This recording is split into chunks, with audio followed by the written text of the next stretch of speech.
Semangat pagi Property People. Selamat datang di podcast C21 episode kelima. Masih bersama saya Ardian Wibowo dari Century 21 Indonesia yang akan membawakan sesi podcast C21 episode kelima kali ini. Nah, di sesi podcast C21 episode 5 kali ini, saya memang kelihatannya sendiri di sini. Tapi saya sudah ditemani oleh salah seorang member broker dari Century 21 yang ada di Bali. Please welcome Pak Dewa Wisnu Haji. Halo Pak Haji. Halo Pak Apa Haji. kabar Pak? Baik, sehat selalu ya. Alhamdulillah. Pak Haji gimana di Bali Pak keadaannya? Betul, terima kasih. Sehat semua, selalu semangat. Semangat. Oke, Pak Haji, saya mau ngobrol-ngobrol soal Bali dulu nih Pak Haji nih. Kita mulai dengan yang santai-santai dulu lah gitu di sesi podcast itu kita kali ini. Pak Haji, di Bali ini kan wisatanya juga sudah terkenal ya sampai ke mancanegara, dan bagaimana sih Pak kondisi pandemi ini terhadap pariwisata di Bali itu Pak? Oke, terima kasih ya. Untuk pandemi ya seperti kita ketahui semula dari bulan Maret lumayan, begitu ada lockdown, begitu ada penutupan, pas nyepi waktu itu lanjut juga ke nyepi nasional, kemudian nyepi internasional istilahnya begitu ya. Semua terlockdown dan pariwisata pasti sangat terpukul karena kunjungan wisata tidak bisa, tidak ada penerbangan, tidak ada yang lokal juga dibatasi, sehingga saat ini beberapa tempat wisata masih sepi, masih belum ada kegiatan. Beberapa hampir sebagian besar hotel masih tutup, restoran masih tutup. Ya, kita masih struggle lah, tapi tetap kita optimis karena Bali sebagai salah satu favorit destinasi utama dunia, ya semua orang butuh hiburan. Pada saat stres, sekarang semua berbulan-bulan, berminggu-minggu di lockdown, pasti akan muncul keinginan untuk refreshing. Itu Bali selalu menjadi pilihan utama. Pasti Pak, saya pengen banget tuh Pak ke sana Pak. Cuma memang lagi kondisi seperti ini kita nggak bisa ya Pak ya. Memang di sana juga sebenarnya kesempatan sekarang Pak. Kalau Pak kita teman-teman ke Bali merasakan Bali 2020, tetapi feel-nya 1980. Karena masih sepi Pak. Karena sektor pariwisata itu benar-benar jantungnya Bali banget ya Pak ya. Sangat. Sebenarnya itu harusnya sih ya combine ya antara pariwisata dan pertanian, karena itu saling melengkapi. Tapi kemarin karena fokusnya ke pariwisata, ke destinasi, pada saat tidak ada kunjungan, itu yang memukul ekonomi Bali. Ya, semua Pak, kita semua benar-benar rasain di Jakarta juga begitu ya Pak ya. Sampai benar-benar dibatasi semuanya di pembatasan sosial berskala besar gitu. Tambahan sekarang juga kita masih dalam masa PSBB di Jakarta gitu Pak. Oke, Pak Haji, kalau boleh tahu kantornya lokasi di mana Pak Haji kalau di Denpasar? Kita berada di satu jantung pariwisata Bali ya, kita di Jalan Bypass Igusti Ngurah Rai, ya, Bypass Sanur istilahnya itu, nomor 33, blok 2. Jadi kalau kita mau ke Pantai Sanur, mau ke Hotel Ina Balbis di perempatan traffic light tersebut, ada kurang lebih sekitar 50 meter dari traffic light itu lokasi kantor kami. Jadi mau ke Denpasar, mau ke Renon, mau ke Ubud, mau ke bandara pasti.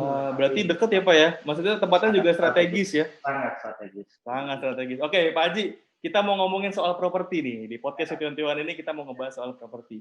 Menurut Pak Haji bagaimana nih Pak perkembangan properti di Bali sebelum sama setelah adanya pandemi nih Pak? Ya. Memang cukup menarik sih kalau saya analisa, karena ini baru pertama kali terjadi di seluruh dunia ya pandemi. Iya, betul. Bali pernah mengalami struggle waktu Bom Bali 1, Bom Bali 2. Oh iya, benar. Agung, kemudian gempa segala macam itu sempat mengalami, tetapi itu hanya sifatnya lokal. Pada saat itu justru Bali panen karena banyak investor dari luar masuk.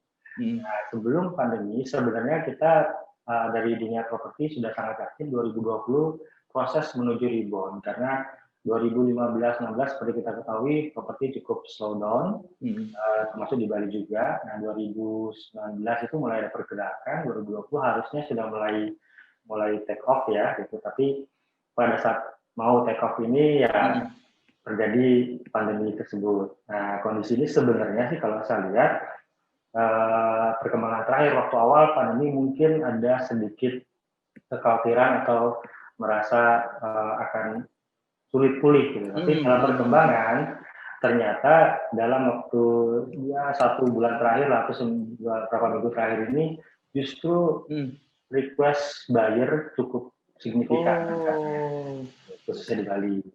Karena apa? Karena mereka mungkin kalau saya lihat pandangannya beberapa investor yang mau investasi sebelumnya di Bali itu yang 2020 mereka mau investasi, kemudian terjadi pandemi itu ya saya pribadi sangat yakin bahwa dunia itu balance, tidak ada yang semuanya susah pada saat susah seperti ini. Ada juga yang mungkin masih menikmati.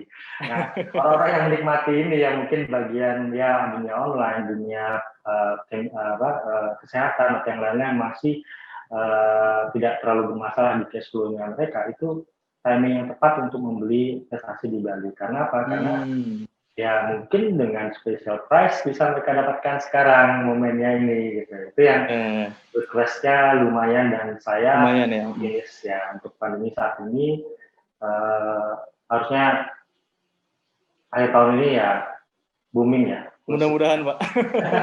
Kita semua berharap pandemi selesai dan semuanya kembali normal lagi. Oke, jadi secara kondisi properti pada saat pandemi ini yang kita rasakan sekarang adalah beberapa investor itu mulai masuk ke Bali dan mereka sudah prepare istilahnya untuk investasi tersebut. Properti tentu kita berpikir tidak hanya 1-2 bulan ya, tapi jangka panjang, mungkin di atas 2 tahun. Dan asumsi kami atau asumsi kita dan mungkin investor juga berpikir yang sama, recovery Bali mungkin lebih cepat dibandingkan yang lain karena secara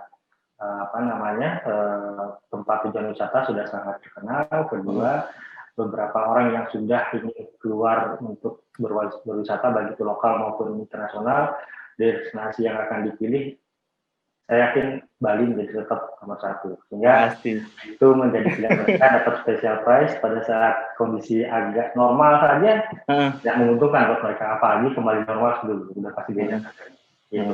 Ya, semoga Pak, kita berdoa mudah-mudahan pandemi cepat selesai ya Pak ya. Pariwisata juga bisa naik lagi, ekonomi juga bisa naik lagi, Bali menjadi salah satu destinasi top dunia bahkan. Kita harus agak betul. Oh ya, Pak Haji, boleh diceritain nggak sih Pak, kalau untuk di Bali ini properti daerah-daerah mana sih Pak yang diproyeksikan supaya pembangunan propertinya itu lebih masif gitu? Maksudnya daerah hotspotnya itu di mana sih Pak kalau di Bali Pak? Oke, tetap ya kalau kita bicara daerah favorit saat ini ya Seminyak Kuta masih jadi daya tarik ya. Walaupun di sana sudah sangat padat dan harga juga sudah sangat lumayan, walaupun mungkin sekarang terkoreksi oleh kondisi pandemi ini. Bukan harga COVID, tapi harga terkoreksi ya Pak Haji ya. Itu harus digarisbawahi Pak Haji. Karena tidak semuanya special price juga, gitu. Iya. Kita yang mengabulkan ya tahan gitu, terkoreksi. Nah, itu kesempatan untuk masuk, tentu ya jangan lupa hubungi Century Tentukan Performa Sanur sebagai salah satunya Century di Bali kita promosi ya. Yang kedua, saya lihat mungkin saya punya pemikiran seperti ini. Dulu orang properti bilang apa sih yang dicari lokasi kan gitu ya. Kalau saya mungkin melihat ada pandangan lain, yaitu selain lokasi kita ada dua hal lagi, yaitu lokasi, timing, dan margin. Itu yang saya lihat. Jadi timingnya kapan? Timingnya saat ini, pada saat orang lagi banyak kurangan uang atau apa, ada yang mau investasi, itu peluang untuk masuk. Margin, tentu kita berbicara investasi ini mengharapkan margin yang optimal kan gitu ya. Terkecuali orang-orang tertentu yang mungkin hanya butuh gengsi, dia nggak perlu margin lagi tapi butuh gengsi, pride buat punya di lokasi yang prime walaupun mungkin nggak naik harganya gitu. Tapi kalau kita yang umum biasanya sih location, timing, dan margin. Dan margin saya rasa menjadi fokus karena beberapa investor mencari di tempat-tempat yang akan berkembang, bukan yang sudah berkembang. Itu yang mungkin buat para investor pertimbangkan. Saat ini mungkin kelihatan belum ada apa-apanya, tapi next 5 atau 10 tahun sudah menjadi emasnya gitu. Itu yang banyak yang mungkin belum tahu. Untuk saat ini sih di Bali hampir merata menyebar dari segmennya. Tapi yang pasti yang menjadi ikon saat ini tentu Ubud, Canggu, Seminyak, Canggu itu sudah booming.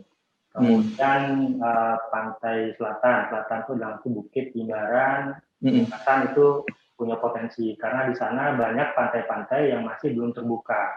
Artinya yang kalau nanti planning jalan lingkar selatan itu diwujudkan, itu akan banyak membuka akses-akses baru pantai-pantai yang sangat indah. Contoh dulu mungkin 5 tahun lalu belum ada Pantai Pandawa. Iya. Cakep banget itu, Pak.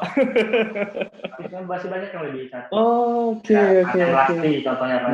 Sekarang Uh-huh. lagi ditata itu jauh lebih bagus dibandingkan Penawar dan lebih eksklusif. Dan masih ada yang lain lagi. Ubud menjadi pilihan juga karena dia punya udara yang lebih sejuk. Orang-orang yang mungkin selain pantai pengen yang alam dan punya suasananya masih sawah, tenang, yoga, back to nature. Ubud menjadi pilihan. Kayak refreshing banget gitu ya Pak ya, masih hijau, masih asri gitu ya Pak ya. Wow, luar biasa. Sangat lengkap dan semua. Kenapa suka Bali? Karena secara hitungan mereka perlu terlalu lama untuk pergi dari satu destinasi ke destinasi yang lain. Jadi hanya hitungan menit atau paling lama 1 jam sudah mendapatkan suasana baru, mendapatkan tempat baru, dan selalu ada tempat-tempat baru di Bali yang belum dikunjungi orang lain. Jadi selalu ada refresh yang membedakan dengan tempat lain. Wah, mantap. Oke, Pak, kalau misalnya kita mau ngomongin soal developer nih Pak, kalau di Bali sendiri itu didominasi sama developer lokal atau nasional nih Pak? Oke. Sebenarnya tempo hari kalau kita bicara sebelum krisis, sebelum pandemi, cukup berimbang ya antara developer nasional dan lokal.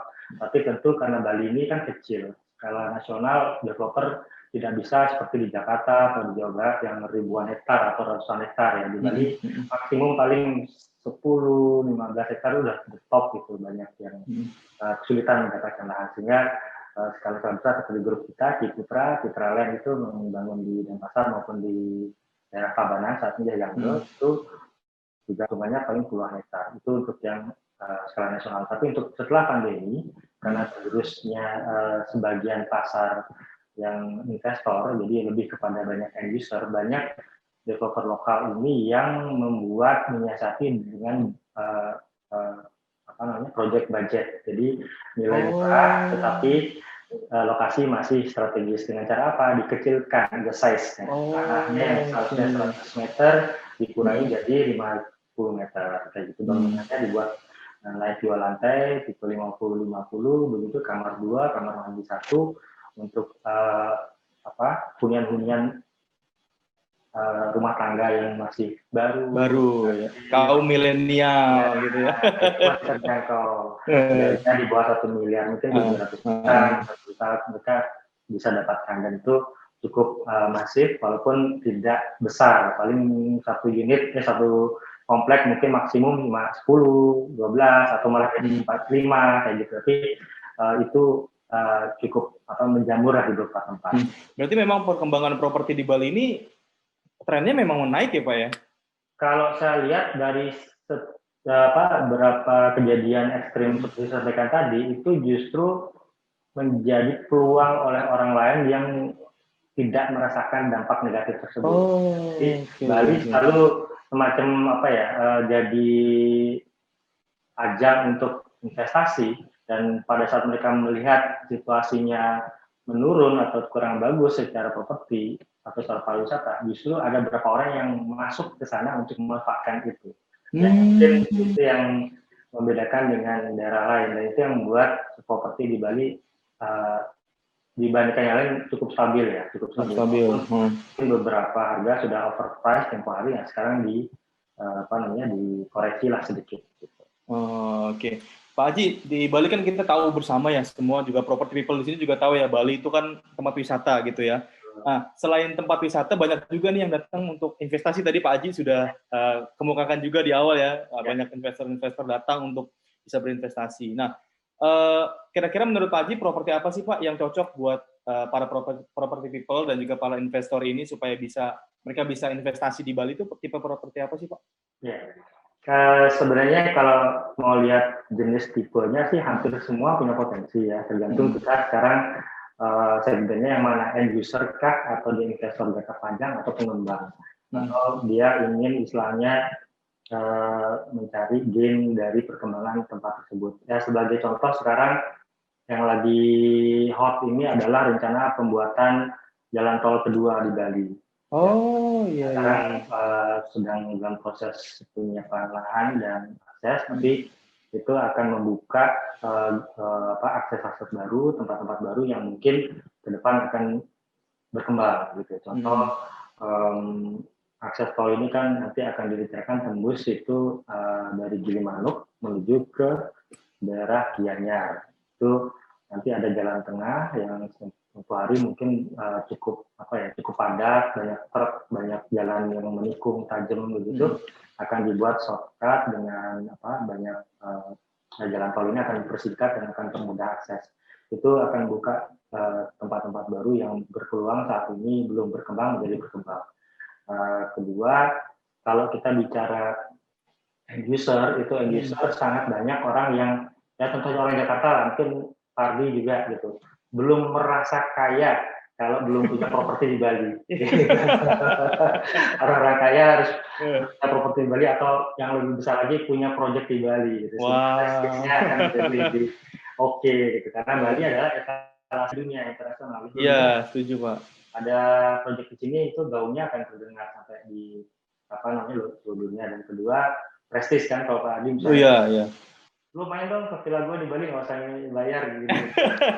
Bener, setuju. Iya. Jadi kalau kita lihat sih segmen pasarnya semua ada. End user yang tadi saya bilang, mungkin yang milenial itu yang harga 700 jutaan, yang investasi dalam arti jangka pendek, mereka mau develop itu banyak juga saat ini yang developer yang sedang mengincar lahan di daerah Ubud, daerah Canggu, daerah Bukit itu untuk dijadikan klaster-klaster baru persiapan pada saat nanti mulai seperti itu booming 2021, 2022 mereka lahan sudah disiapkan dan mereka tentu akan jadi benefit kalau mereka beli saat ini dengan harga penawaran yang lebih bagus.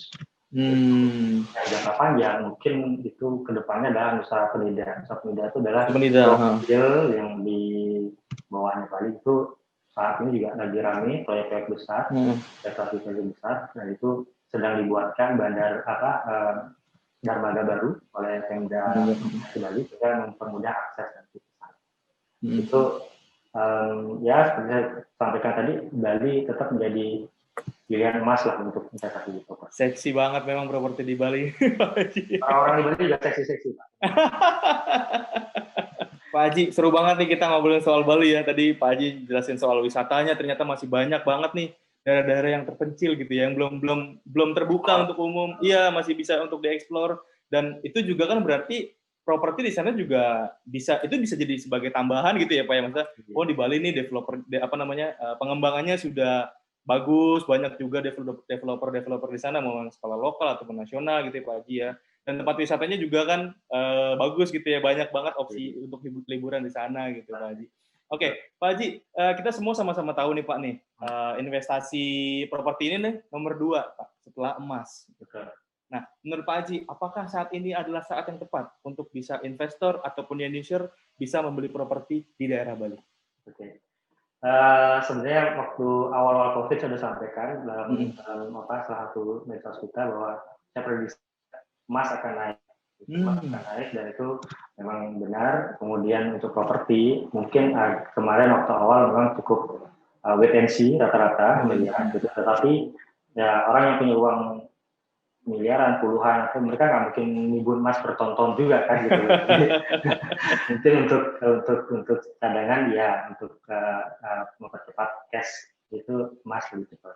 Tapi kalau untuk properti kita bicara jangka panjang, satu hal yang pasti sampai saat ini ya, kecuali reklamasi itu hanya Tuhan yang bisa menciptakan tanah gitu kan. Jadi tanah nggak bisa diciptakan oleh manusia kecuali reklamasi, dan itu biaya tinggi. Yang kedua, manusia selalu bertambah sehingga kebutuhan akan landing itu makin meningkat, makin besar ya. Sedangkan tanah tidak bertambah. Itu udah pasti, mau krisis mau nggak krisis itu peningkatan pasti ada. Tinggal sekarang berapa persen peningkatan, seperti saya bilang tadi, marginnya berapa nih yang mau dicari nih. Kalau gede ya udah cari yang pinggiran dulu deh, nanti marginnya bisa 500%, 1000% ya gitu. Kalau yang mau yang di tengah kota ya mungkin marginnya agak lebih tipis, tapi tetap ada margin. Yang kedua, investasi di Bali ini unik karena itu tadi, kita tidak hanya bersaing dengan orang lokal tapi juga dengan orang asing, orang betul. Mereka lebih gila-gilaan dari kita. Okay. Sangat surga buat mereka. Satu, kurs sangat jauh berbeda kan, mereka main ribuan dolar dapat rumah mewah di sana mungkin cuma dapat flat kan gitu. Kemudian teks mereka nggak bayar, kadang-kadang sering mereka menghindari pajak juga menggunakan nama lokal segala macam, tapi uangnya marginnya mereka yang dapat gitu. Tapi mereka hanya membayar murah dibandingkan mungkin kalau dia investasi di luar di negaranya. Contoh Jepang, gitu. Jepang itu saat ini teman saya ada punya investor dari Jepang, mereka membangun rumah yang middle low di Bali. Itu karena apa? Karena di Jepang sendiri ada semacam infonya, ada semacam kebijakan kalau dia berinvestasi di luar Jepang itu ada tax cut sebesar 30%. Sehingga misalnya dia anggaplah investasi 10 miliar di Bali, kemudian dibandingkan dia investasi 10 miliar di Jepang, itu 30%-nya itu dia nggak perlu bayar pajak, sehingga ya 3 miliar itu udah keuntungan tersendiri walaupun dia apa adanya, apalagi kalau dinaikkan harganya itu udah bonus. Itu kebijakan yang mungkin menguntungkan buat kita asal kita bisa memberikan peluang-peluang yang ideal, tentu ya regulasi yang bagus, dan kita sebagai agen properti juga harus bernaung di agen profesional untuk bisa menangkap peluang tersebut. Jadi properti tetap menjadi investasi yang menarik di Bali karena seluruh dunia ingin memiliki atau paling tidak ingin pernah tinggal di Bali, minimum menyewa lah. Banget Pak Haji, saya juga pengen Pak Haji. Ayo investasi di Bali. Oke, property people. Nah, tuh yang mau investasi, yang mau para investor yang mau investasi, langsung saja ke Bali. Banyak banget pilihan-pilihannya Pak Haji ya. Langsung datang juga ke Century 21 Performer. Ketemu sama Pak Haji, ngobrol-ngobrol, saya investasi apa yang bagus ya. Pasti dengan senang hati, saya jamin dengan senang hati teman-teman Century 21 Performer akan ngebantu para property people sekalian. Dan tidak akan menyesal. Tidak. Menyesal menunda itu menyesal pasti. Menunda. Oke. Pak Haji, kalau misalnya di Bali itu orang luarnya itu rata-rata didominasi sama orang mana sih Pak kalau di Bali? Dari sisi untuk para investornya gitu Pak? Investor sih tetap ya, yang punya uang kan orang Jakarta. Ya kita tahu lah 70% perputaran uang di Indonesia kan di Jakarta kan. Tetap mereka yang punya jaringannya. Kalau untuk luar negeri hampir merata. Karena secara ini mereka ada istilahnya tetap ada partner lokalnya. Jadi nggak full mereka bisa 100% di Bali investasi. Gitu. Jadi ya tetap Jakarta dominasi, Bandung, beberapa tempat lain kayak Surabaya, Makassar, gitu. Oke, Pak Haji, kita tadi kan ngobrolin soal investor ya Pak Haji ya. Tadi Pak Haji sudah sampaikan banyak banget investor yang datang ke Bali gitu ya, khususnya untuk para investor yang mau invest di properti. Nah, perbandingannya apa sih Pak kalau investor-investor lokal sama investor-investor yang dari luar negeri, dari mancanegara, itu apa sih Pak perbedaannya Pak? Kita melihat sih kalau dari segi ini ya, dari segi tujuan mereka investasi maupun nilainya. Kalau tujuan kalau lokal biasanya kebanyakan sih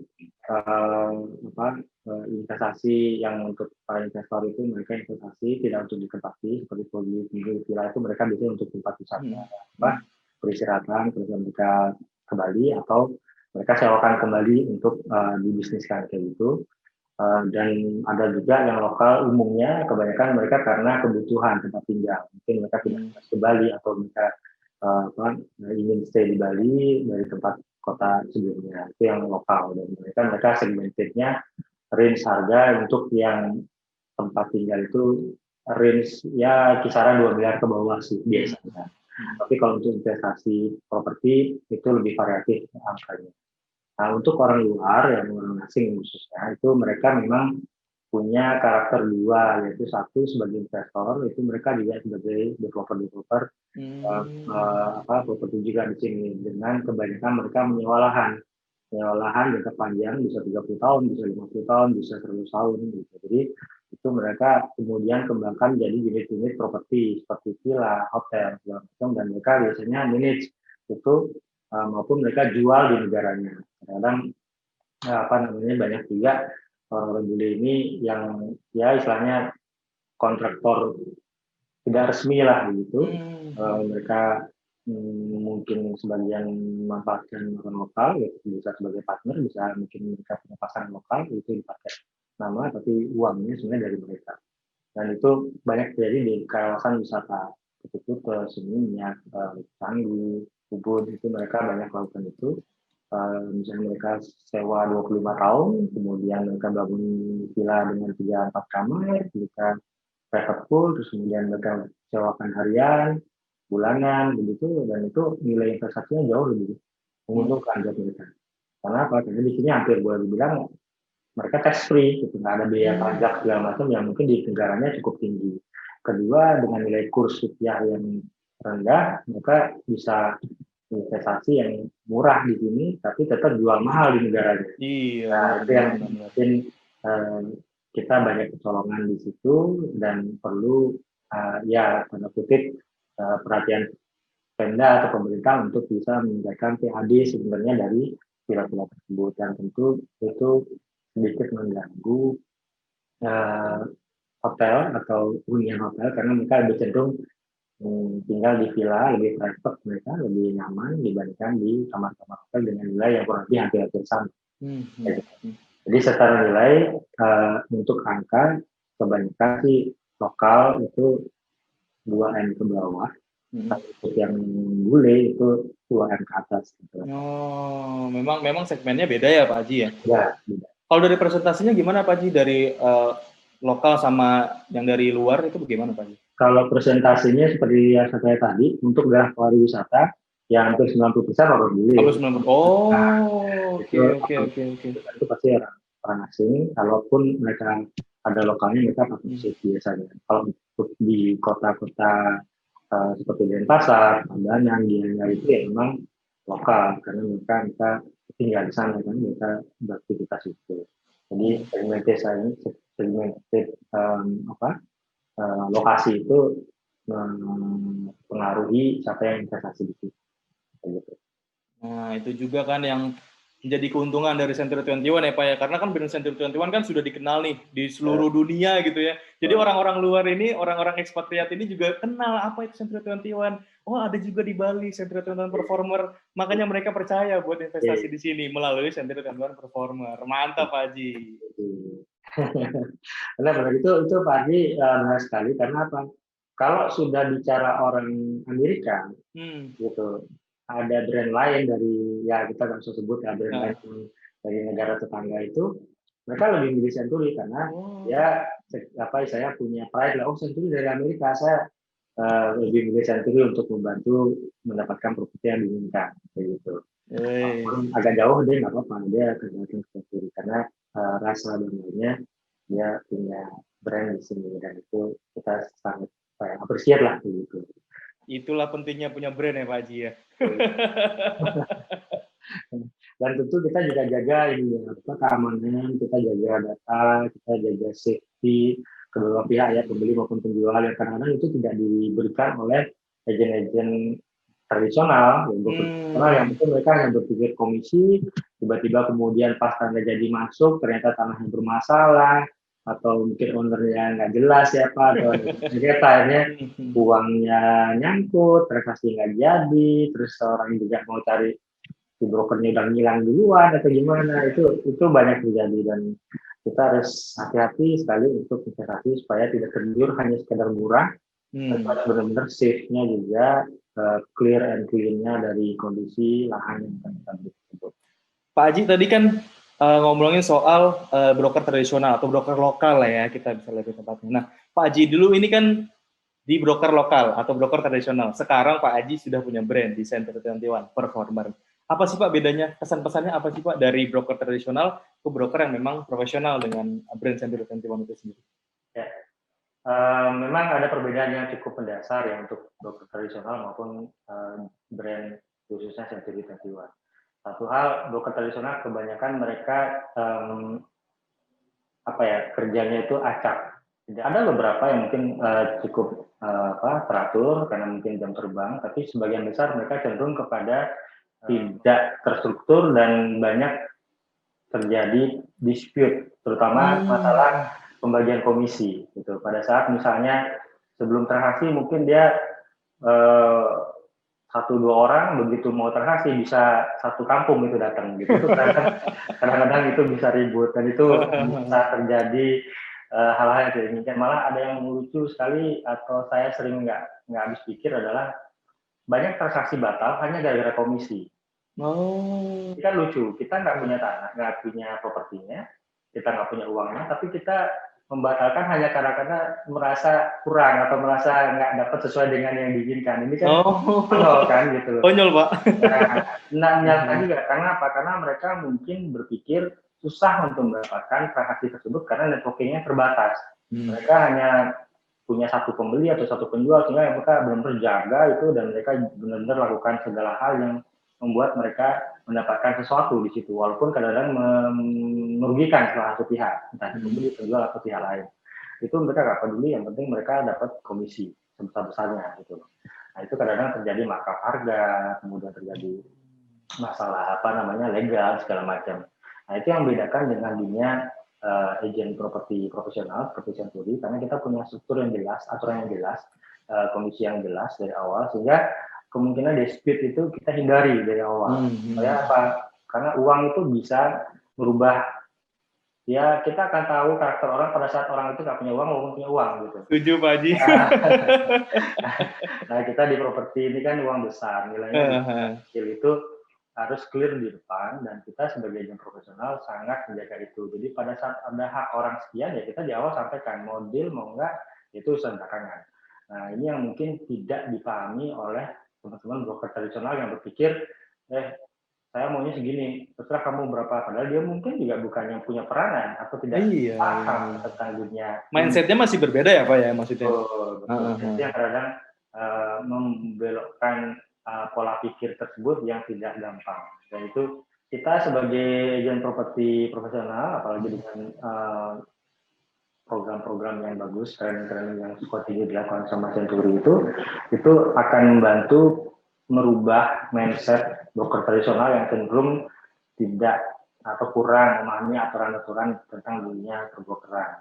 Dan itu akan mengurangi risiko-risikonya dispute atau terjadinya masalah di belakang hari, terutama masalah pembagian komisi yang sering menjadi problem dan bisa membatalkan transaksi, walaupun itu sebenarnya tidak harus terjadi ya, karena kita sebagai agen properti mau besar mau kecil itu masalah hasil ya, tapi yang penting kan deal closing, dan itu kita yakin dengan networking Century closingan tersebut tidak hanya 1, 2, tapi mungkin bisa puluhan, bisa ratusan.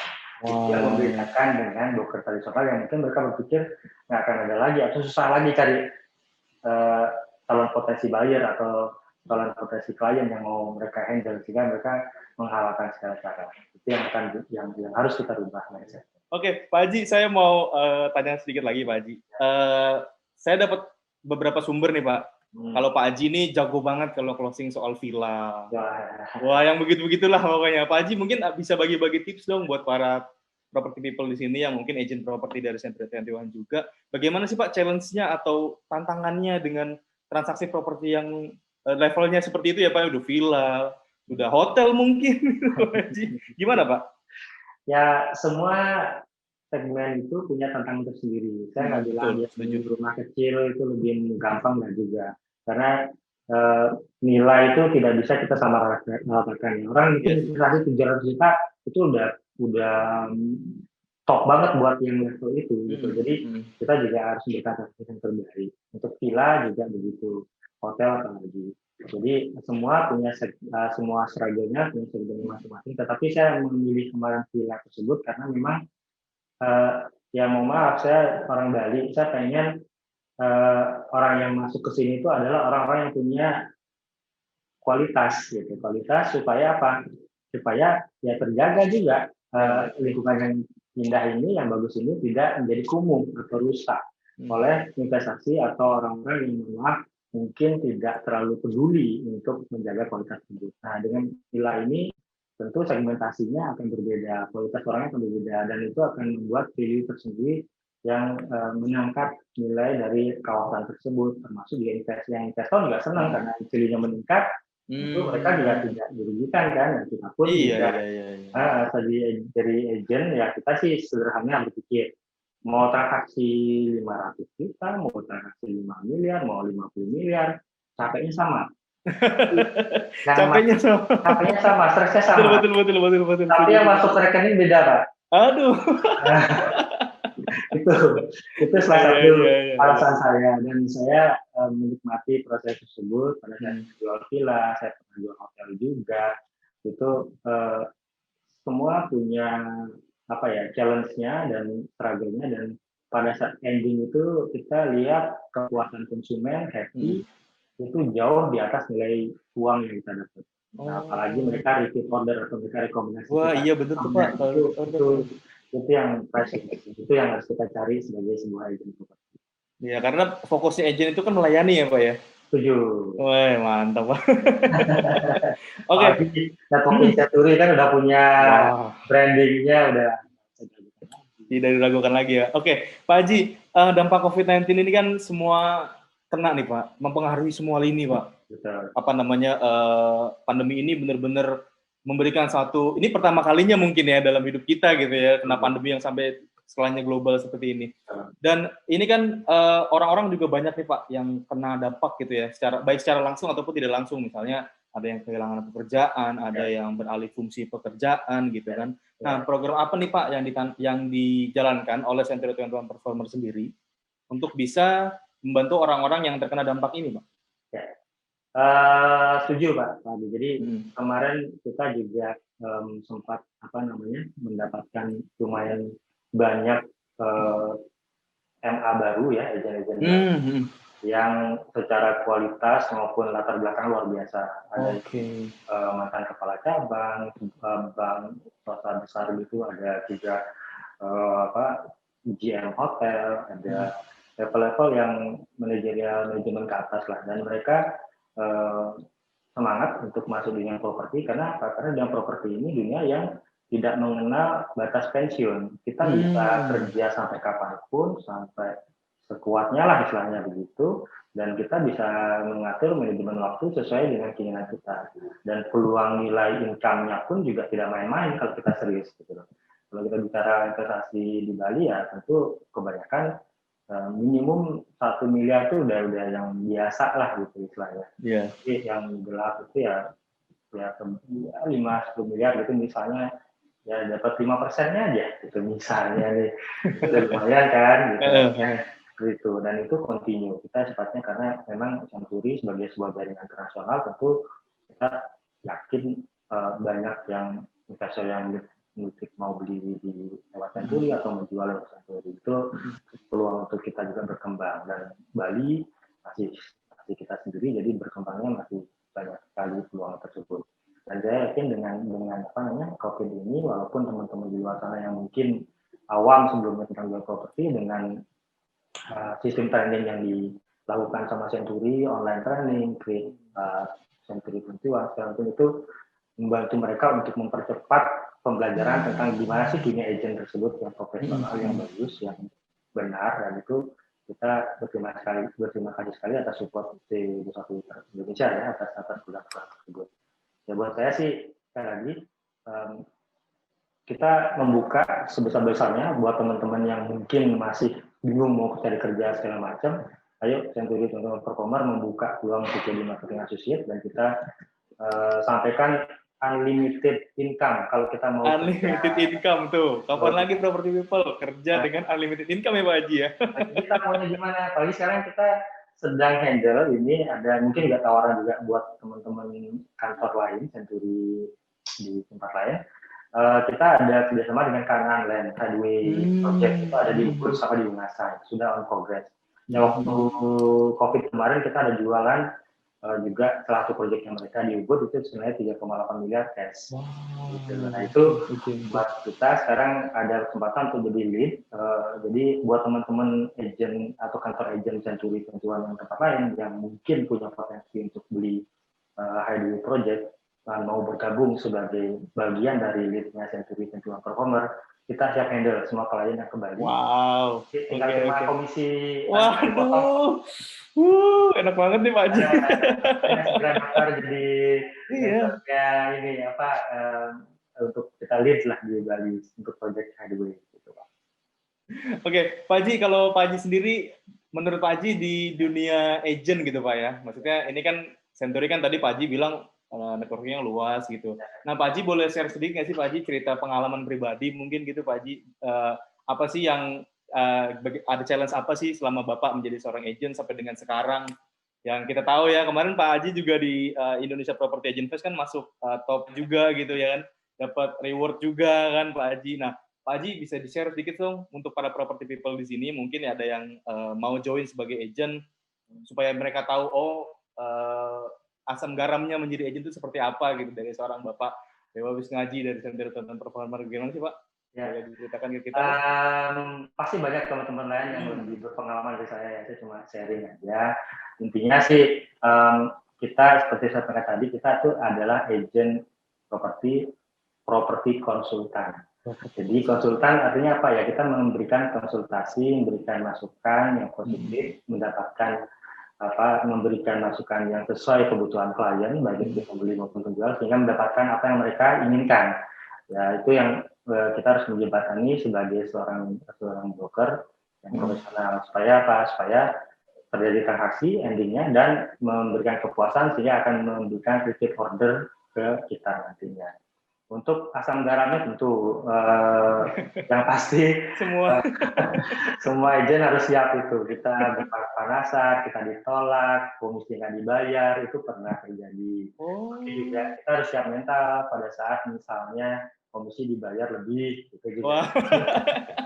Itu benar-benar harus siap ya. Ya, dua-duanya. Jadi kadang banyak teman-teman agent itu yang masih baru ya, itu pikir komisi aja, tidak berpikir. Sehingga pada saat mereka, mohon maaf, misalnya sudah di notaris nih mau bayar, mau selesai transaksi terjadi pembatalan karena hal yang di luar kontrol lah gitu, misalnya entah KPR-nya nggak disetujui atau dia sakit atau bayarnya tiba-tiba ada perluan mendadak sehingga cancel walaupun itu sudah mau transaksi, akhirnya membuat drop mentalnya si agent properti tersebut dan mereka kapok. Itu yang kadang-kadang membuat beberapa agent itu tidak bertahan. Padahal kalau dia terusurin mungkin dari penolakan 1-2 atau anggaplah kita penolakan 100 penolakan. Satu closing aja itu akan mengcover yang 100 itu. Gitu. Nah itu kadang-kadang butuh mentalitas bahwa kita bisa bertahan di dunia ini tentu dengan attitude, menjaga kepercayaan, sifat positif, dan selalu memberikan pelayanan terbaik. Apa yang kita inginkan orang melakukan ke kita, ya itu yang kita harus lakukan ke orang supaya dapat yang terbaik. Gitu, Pak. Berikan yang terbaik, giving the best. Yeah. Pasti akan dapat yang terbaik juga. Iya, oke. Tadi kita bahas soal pariwisata ya Pak Haji ya, kita bahas juga soal properti di Bali, investasi di Bali, cara menjadi seorang agent bagaimana Pak Haji sudah kemukakan tadi di podcast Tentuan episode kelima kita kali ini. Pak Haji, sebelum kita menutup sesi ini, mungkin Pak Haji ada closing statement atau ada yang pengen disampaikan soal kesimpulan kita di podcast Tentuan episode 5 kali ini. Silakan Pak Haji. Saya selalu membuka diri untuk teman-teman yang mau join sebagai marketing associate, sebagai properti konsultan, ayo hubungi kami di Century Tonton Performer Sanur, Jalan Bypass Ngurah Rai nomor 33 dekat dengan perempatan pantai Bali Beach itu. Dan kedua, property agent itu adalah suatu dunia yang sangat unik, yang sangat berpotensi dan tidak ada kenal matinya. Karena semua orang butuh tempat tinggal, semua orang butuh ruang untuk bisa hidup berkembang, dan itu ditambah lagi dengan Bali sebagai number one top destination seluruh dunia, itu tidak akan pernah habis dieksplor, dan itu kesempatan kita untuk bisa memberikan atau mendapatkan manfaat dari investasi yang terjadi di Bali. Sebagai apa? Sebagai agent properti Century 21 dengan worldwide networking-nya. Kedua, sebagai investor, saya mengundang buat teman-teman atau buat para kantor yang masih punya investor yang mau diinvestasikan ke Bali, sekaranglah saatnya timingnya. Untuk apa? Untuk dapat margin yang maksimum. Karena apa? Karena mungkin beli sekarang dapat harga 10-15 tahun yang lalu. Mungkin, ya kalau beruntung. Tapi saya bantu memberikan servis yang terbaik karena Bali tidak akan membosankan, nggak akan pernah membosankan. Kita ada pantai yang indah, banyak pantai-pantai yang baru dibuka, sunrise, sunset, ada danau, ada gunung, ada lembah, ada sawah, ada budaya. Semua itu lengkap dalam satu paket dan tidak terlalu jauh satu sama lain. Dan Bali selalu terbuka untuk seluruh kalangan, seluruh bangsa tanpa membedakan suku, ras, agama. Itu yang mungkin tidak banyak tempat bisa mendapatkan begitu. Kenyamanan itu yang nomor satu. Pada saat kita punya uang, nggak punya uang, itu butuh tetap namanya refreshing. Dan salah satu tempat terbaik adalah Bali. Jadi jangan ragu, investasi di Bali, hubungi Century 21 Performance Sanur. Saya Dewa Wisnuaji siap memberikan pelayanan terbaik buat teman-teman investor dan teman-teman agent yang mau gabung. Terima kasih. Mantap Pak Haji. Waduh, luar biasa closing statement-nya. Langsung hubungi Century 21 Performer ya, Property People kalau mau investasi di Bali. Pak Haji, terima kasih banget nih sudah nemenin saya di podcast C21 episode 5 kali ini. Pak Haji, terima kasih. Stay safe Pak Haji. Jaga kesehatan di sana. Salam buat teman-teman di Century 21 Performer ya Pak. Ya, sama-sama Pak Ardi. Salam-salam buat semua. Thank you. Tadi kita sudah bahas soal properti, sudah bahas soal wisata, bagaimana caranya menjadi seorang agent, langsung hubungi Century 21 terdekat di kota Anda, Property People. Podcast C21 ini tersedia di YouTube dan juga Spotify Century 21 Indonesia. Jangan lupa di-follow dan juga di-subscribe ya. Sampai ketemu di podcast C21 episode berikutnya. Saya Ardi dari Century 21 Indonesia pamit. Sampai jumpa. Bye. Pak Haji, thank you Pak Haji. Terima kasih. Yuk.